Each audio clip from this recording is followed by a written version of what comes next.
करने वाले हैं बीएससी सेकेंड ईयर की प्लांट फिजियोलॉजी को। लास्ट 2 क्लासेस के अंदर हमने ऑस्मोसिस और डिफ्यूजन के बारे में डिस्कस कर लिया था। तो आज के हमारी जो थर्ड क्लास है बॉटनी से रिलेटेड, इस क्लास के अंदर हमें थर्ड टॉपिक स्टार्ट करना है और इस टॉपिक के अंदर हमें 3 पॉइंट क्लियर करने हैं। सबसे पहला हमारा पॉइंट है स्फीति दाब, या इसको हम इंग्लिश में टर्गर प्रेशर के नाम से जानते हैं, या शॉर्ट में इसको हम टीपी कहते हैं। तो सबसे पहले हमें टर्गर प्रेशर के बारे में देखना है। टर्गर प्रेशर या स्फीति दाब क्या होता है। तो जैसे अगर हम सपोज करें कोई भी एक प्लांट सेल दे रखी है, ये कोई भी एक प्लांट सेल है,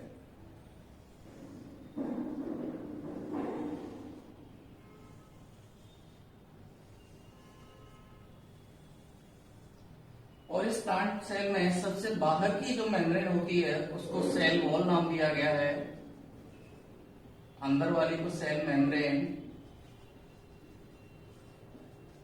को उसका झिल्ली कहते हैं, और इसके अंदर की तरफ ये एक बड़े आकार की हमने वैक्यूल बना रखी है। ये वैक्यूल है और ये इसके अंदर प्रोटोप्लाज्म भरा हुआ है। तो ये कोई भी एक प्लांट सेल है। हम मान के चलते हैं कि इस प्लांट सेल के अंदर इनिशियल स्टेज या शुरुआत की जो अवस्था है, उस अवस्था के अंदर ओपी की वैल्यू मैक्सिमम है। जब सेल के अंदर ओपी की वैल्यू मैक्सिमम मान के चल रहे हैं, तो इस अवस्था में ओपी मैक्सिमम का मतलब क्या है ये समझना है सबसे पहले, क्योंकि हम ओपी पहले डिस्कस कर चुके हैं।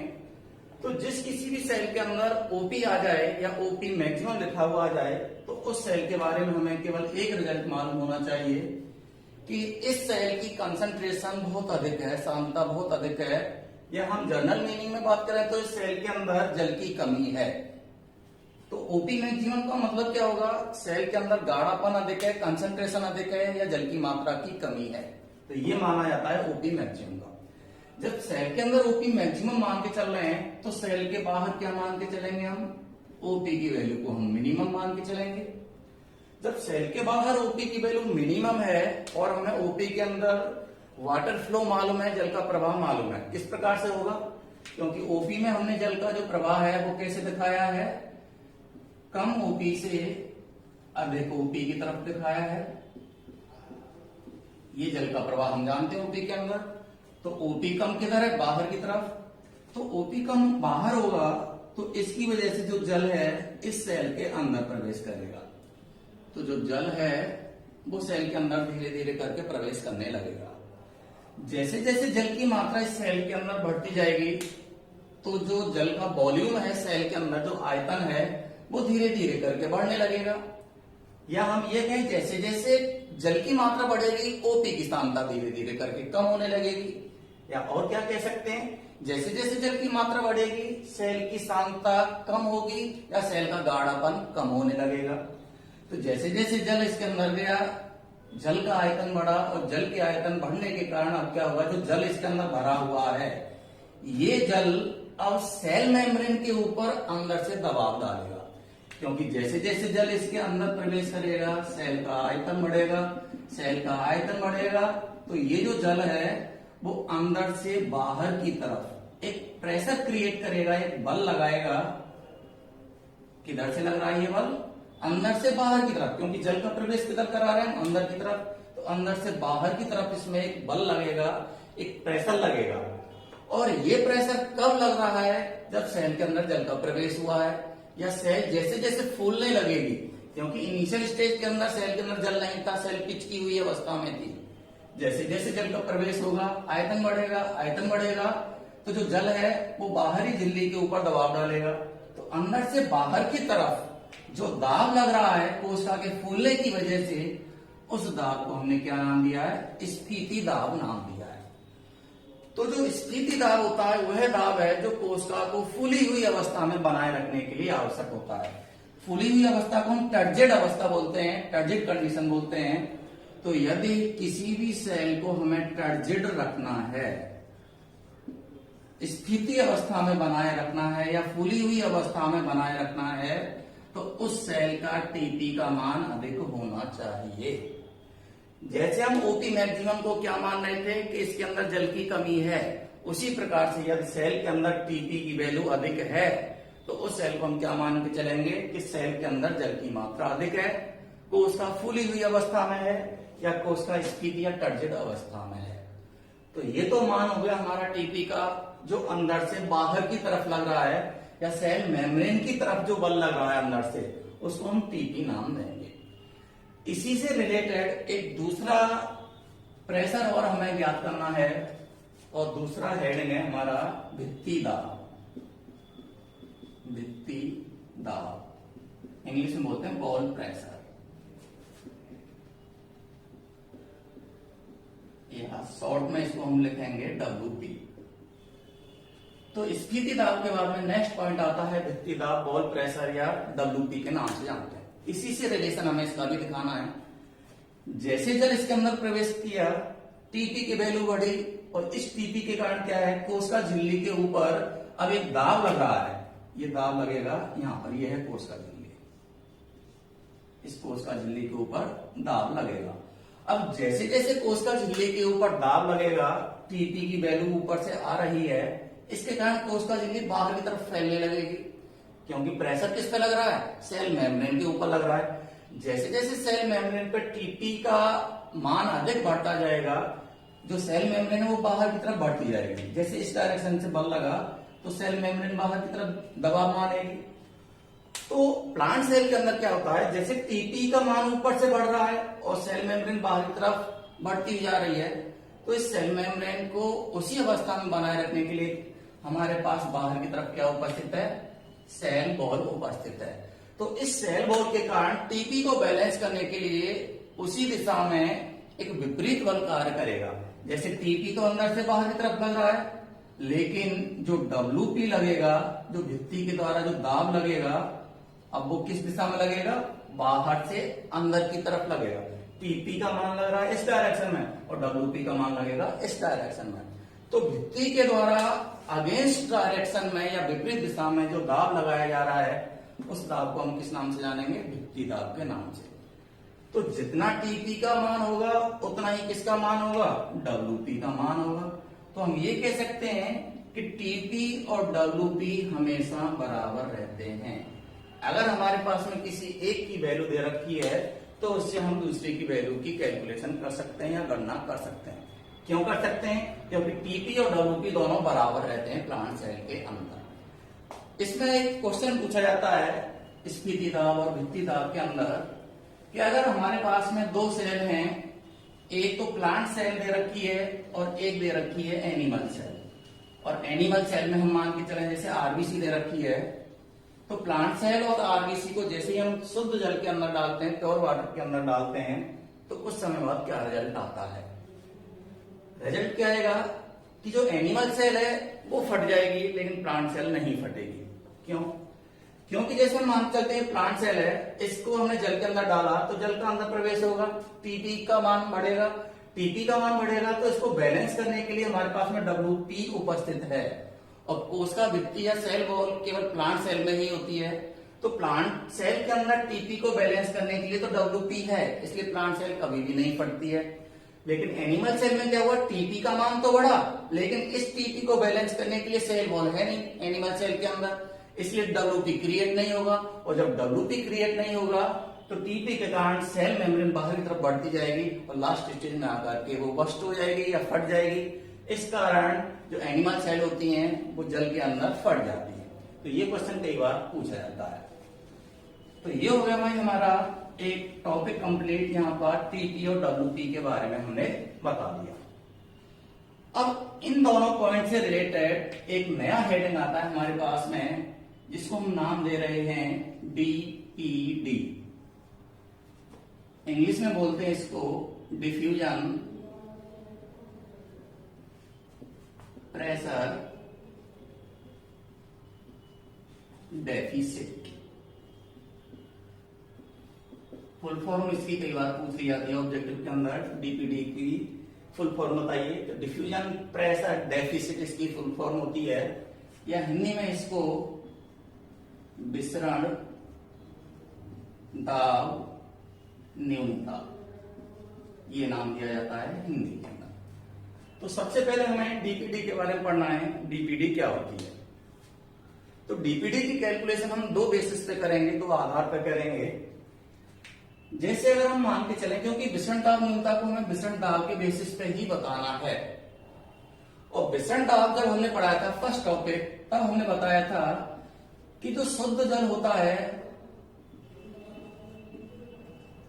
शुद्ध जल का जो डीपी का मान होता है वो हमेशा हम मैक्सिमम मान के चलते हैं। डीपी वाले टॉपिक में मैंने क्लियर किया था इस पॉइंट को कि शुद्ध जल की डीपी की वैल्यू हमेशा मैक्सिमम होती है, और डीपी के अंदर जो जल का प्रवाह है वो हमेशा अधिक से कम की तरफ ही होगा। तो जब हम शुद्ध जल का या विलायक का डीपी का मान मैक्सिमम मान के चल रहे हैं, तो इस कंडीशन के अंदर विलयन का जो डीपी का मान होगा वो हम कम मान के चलेंगे, क्योंकि डीपी की वैल्यू शुद्ध जल की मैक्सिमम है, तो विलयन के अंदर डीपी की वैल्यू को हम कम मान के चलेंगे, इसकी कंपेयर में कम मान के चलेंगे। तो इन दोनों का जो डिफरेंस होगा, उसी डिफरेंस से हमें डीपीडी की परिभाषा देनी है। परिभाषा क्या होगी? विलयन का विसरण दाब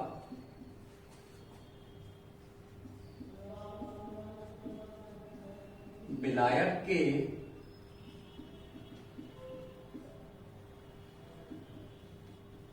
विसरण दाब से जितना कम होता है उसे उस विलयन की डीपीडी कहते हैं। देखो तो क्या डेफिनेशन बनी हमारी, हमने ऑलरेडी बता रखा है कि शुद्ध जल या विलायक का डीपी का मान अधिक है और विलयन का डीपी का मान कम है। तो जो विलयन का विसरण दाब है वो विलायक के विसरण दाब से जितना कम है उसे उस विलयन की हम क्या कहेंगे? डीपीडी कहेंगे। और जो विलयन के अंदर डीपीडी उत्पन्न हुई है, इस डीपीडी को दूर करने के लिए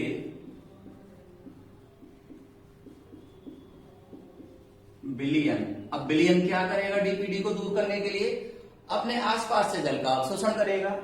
तो इस डीपीडी को दूर करने के लिए विलयन जल का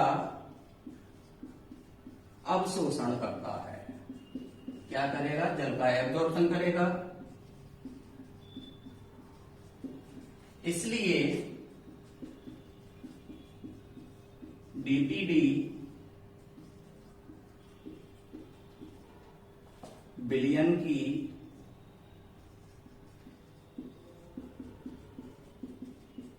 अवशोषण क्षमता को दर्शाता है। तो जो डीपीडी है जो विलयन के अंदर उत्पन्न हुई है, अब ये विलयन इस डीपीडी को दूर करने के लिए क्या करेगा? जल को अवशोषित करेगा। अतः डीपीडी को चूषण दाब या इंग्लिश में बोलते हैं सक्शन प्रेशर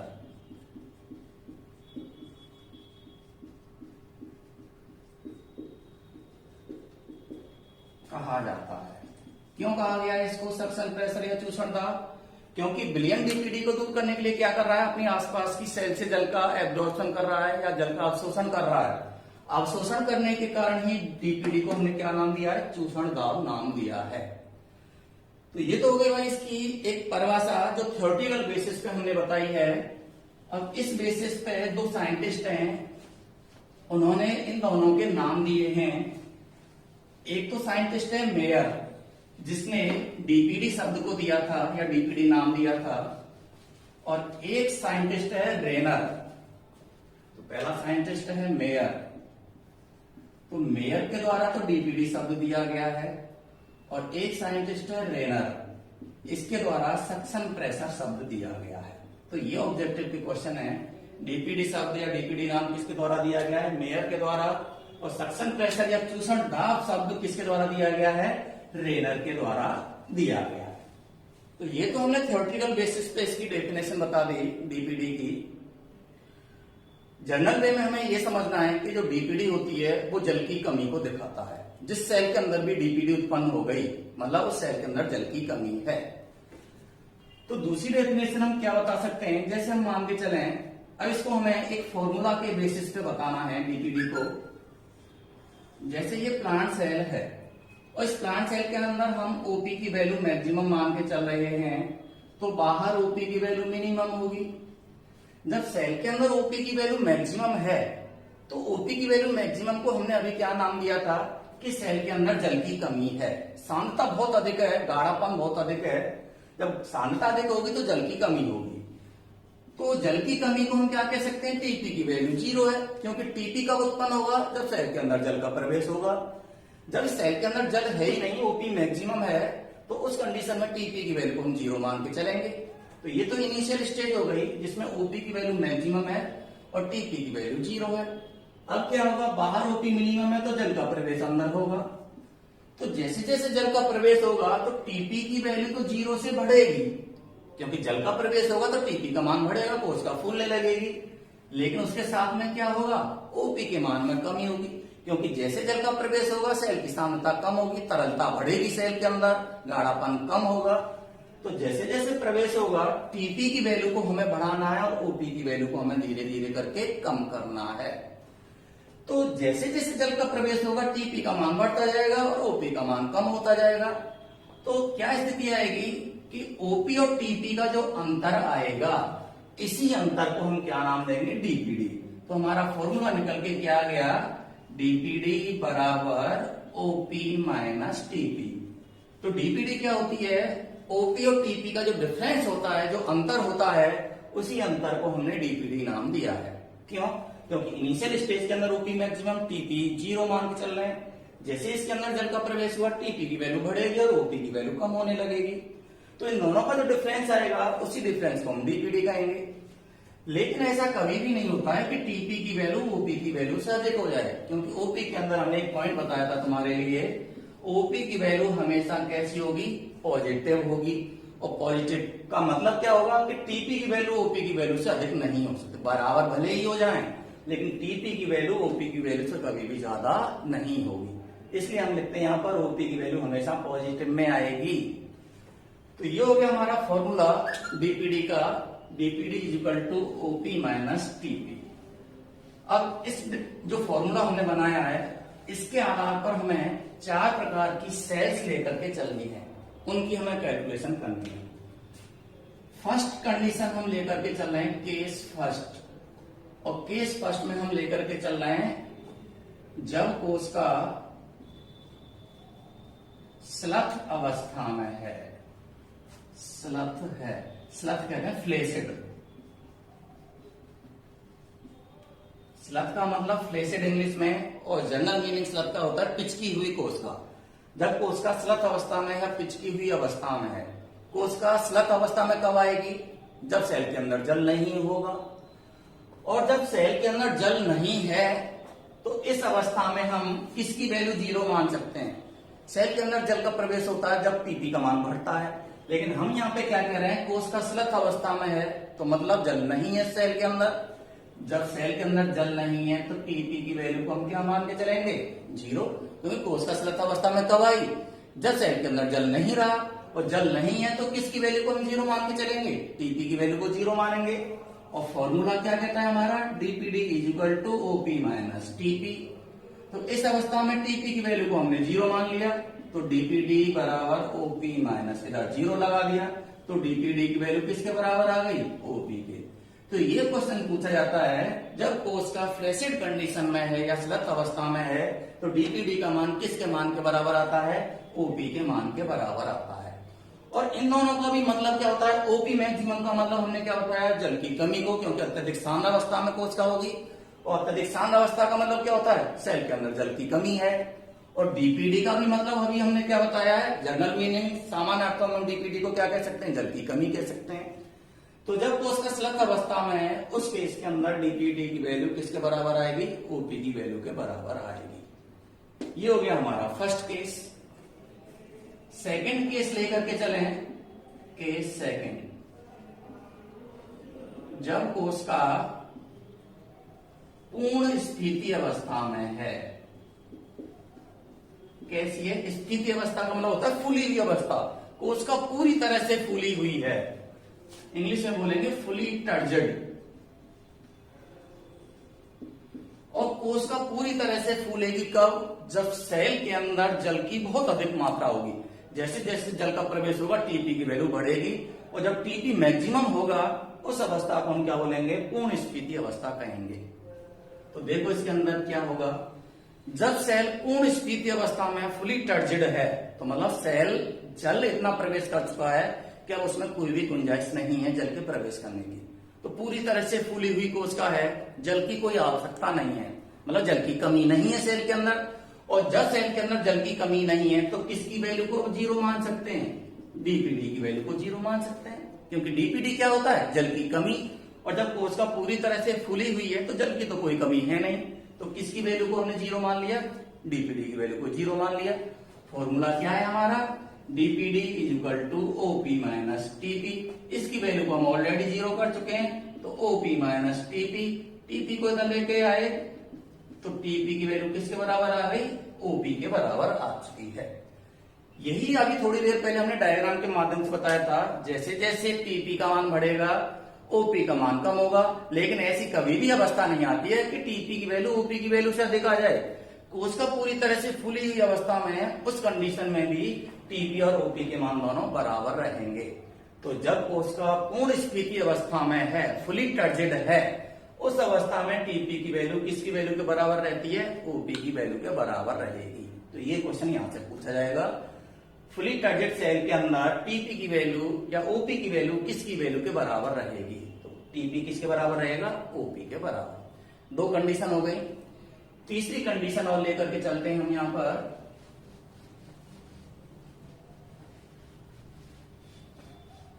सभी कंडीशन याद रखनी है, हम लास्ट में एक कैलकुलेशन बताएंगे। थर्ड कंडीशन लेकर चल रहे हैं, तीसरा केस लेकर चल रहे हैं, जब कोश का जीव द्रव्य कुंचित अवस्था में है,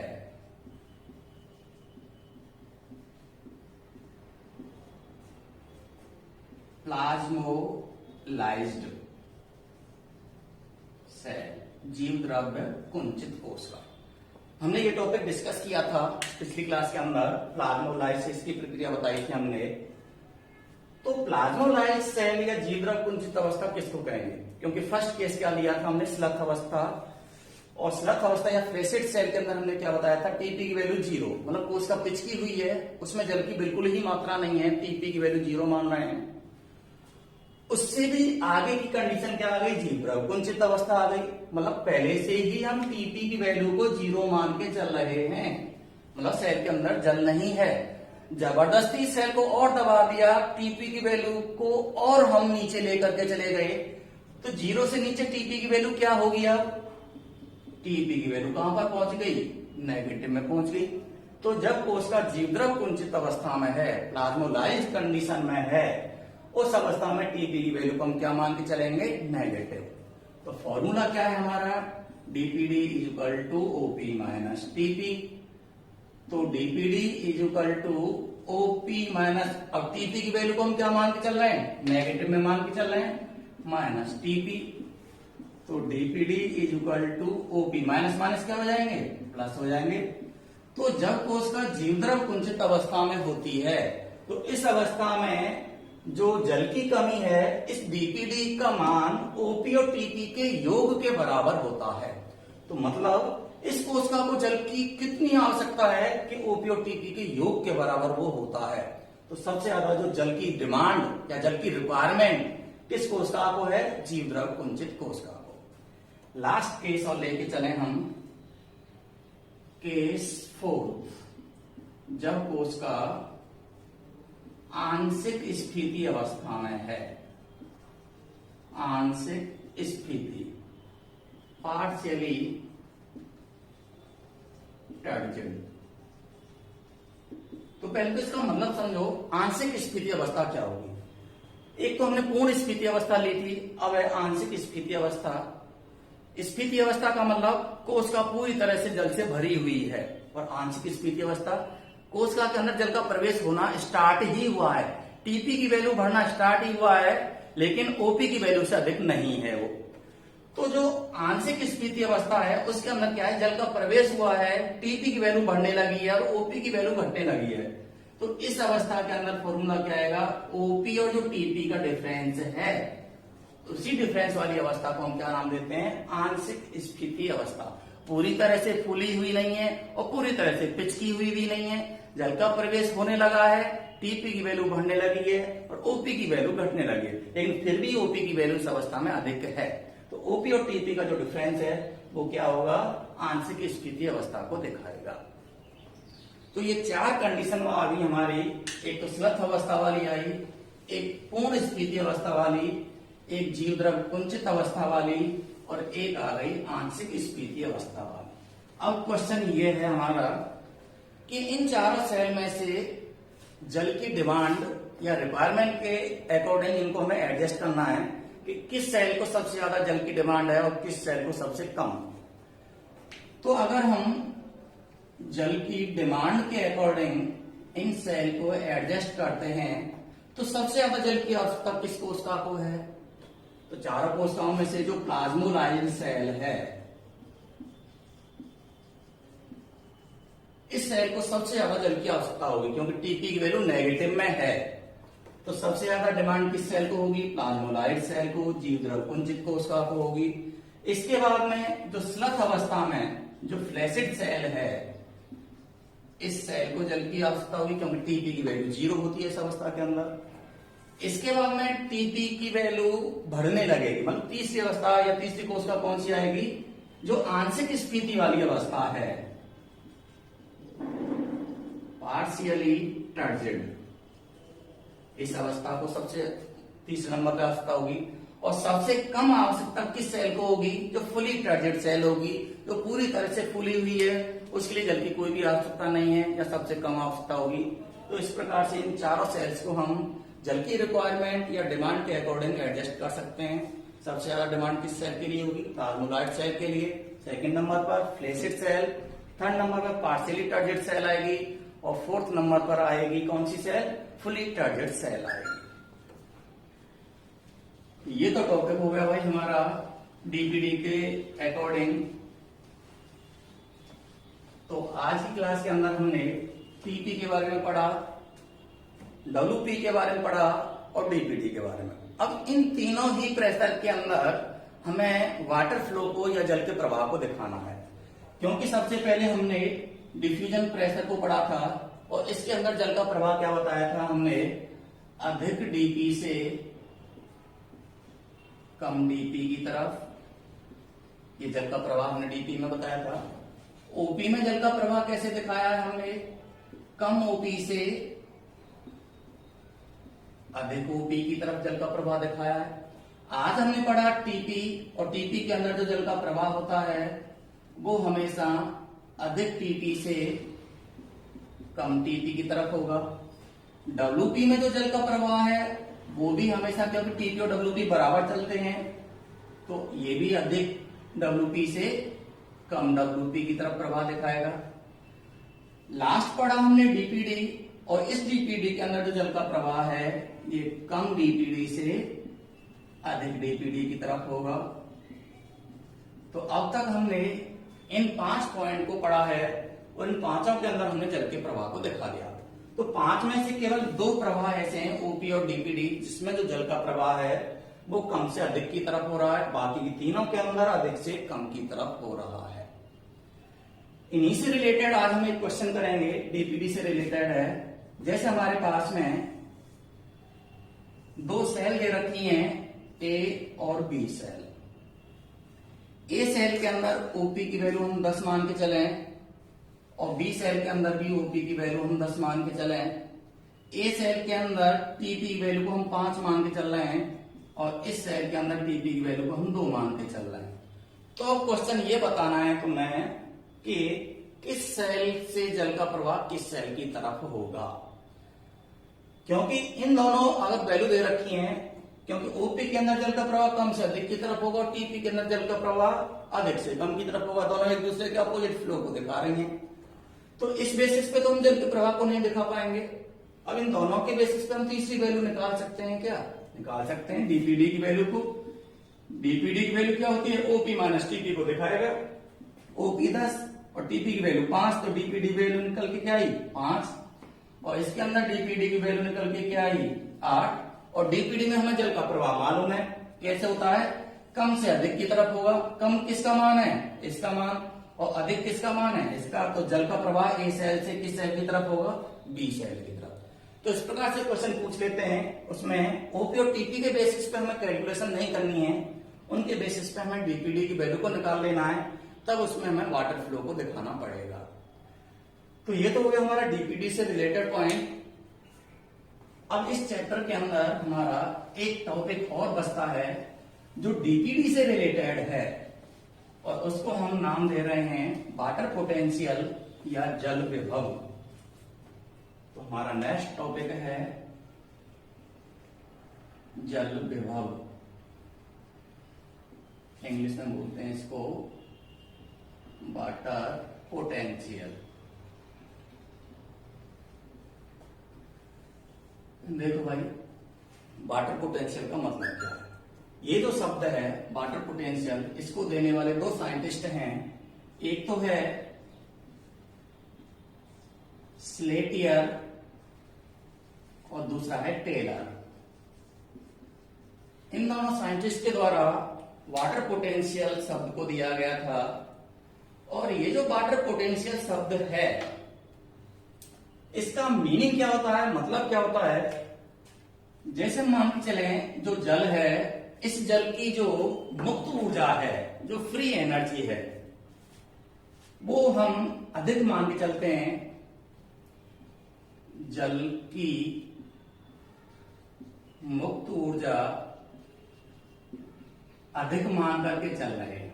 क्या कंडीशन लेके चल रहे हैं कि जल की जो मुक्त ऊर्जा है, इसकी वैल्यू अधिक है। तो इस केस के अंदर जब जल की मुक्त ऊर्जा को हम अधिक मान के चल रहे हैं, या विलाय की मुक्त ऊर्जा को अधिक मान के चल रहे हैं, फ्री एनर्जी को, तो जो सॉल्यूशन होगा, उस सॉल्यूशन के अंदर जो जल के मॉलिक्यूल होंगे, जो वाटर मॉलिक्यूल होंगे, उनकी जो मुक्त ऊर्जा, जो फ्री एनर्जी होगी, वो इसके कंपेयर में तो कम ही होगी। तो जल विभव क्या होता है, डेफिनेशन हम लिख रहे हैं यहां पर, शुद्ध जल के अणुओं की मुक्त ऊर्जा एवं विलयन में उपस्थित जल के अणुओं की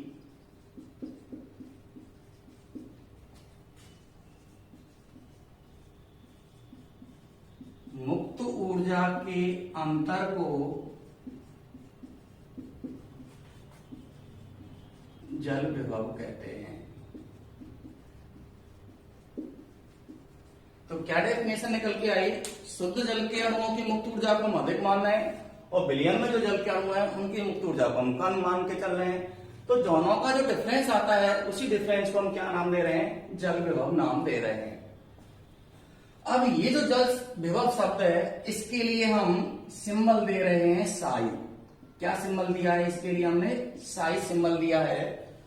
और इस जल विभव की जो यूनिट है, उस यूनिट का नाम होता है बार। यूनिट का नाम क्या है, बार, या इसको हम पास्कल भी कह सकते हैं।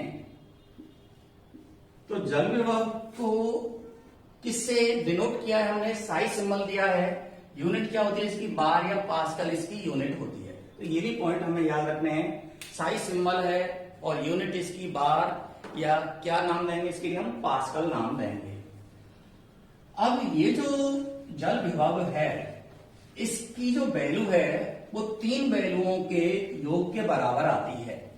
कौन कौन सी वैल्यू होंगी, तो यहां से हमें एक फॉर्मूला क्रिएट करना है। फॉर्मूला क्या आएगा हमारा निकल के, जो जल विभव है जिसके लिए हम साई सिंबल ले रहे हैं, इसकी जो वैल्यू है वो psi M plus psi S plus psi P, इनकी वैल्यूओं के बराबर आती है। इसका मतलब क्या हुआ, वाटर पोटेंशियल, जल विभव, इसका मतलब मैट्रिक्स पोटेंशियल,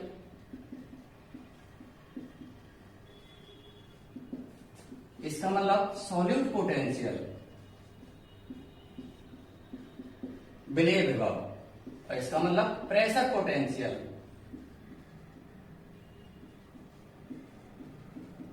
दाब विभव।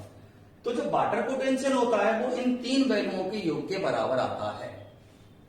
लेकिन इसमें तुम्हें याद क्या रखना है कि जो जल विभव की वैल्यू है ये हमेशा नेगेटिव में रहती है, मैट्रिक्स पोटेंशियल की वैल्यू भी नेगेटिव में है, सॉलिड पोटेंशियल की वैल्यू भी नेगेटिव में है, और जो प्रेशर पोटेंशियल है इसकी वैल्यू हमेशा पॉजिटिव में रहेगी। लेकिन मैट्रिक्स पोटेंशियल क्या होता है?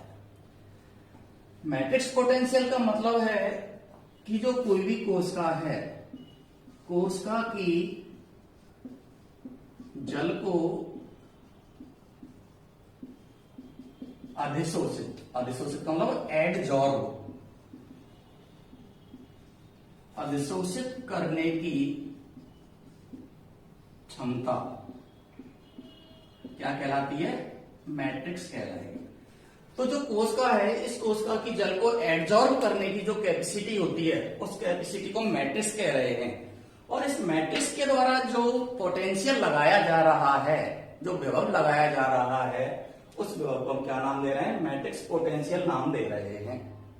लेकिन ये जो मैट्रिक्स पोटेंशियल है ये सॉइल के लिए तो इंपॉर्टेंट होता है, लेकिन जो ऑस्मोसिस प्रोसेस है, पराशरण की जो क्रिया है, उसके लिए इसकी वैल्यू कोई भी वैल्यू नहीं रखती, मतलब कोई भी मान नहीं होता है इसका, या इसको हम ये कह सकते हैं, इसको हम नेग्लेक्ट करके चल सकते हैं, नगण्य मान के चल सकते हैं।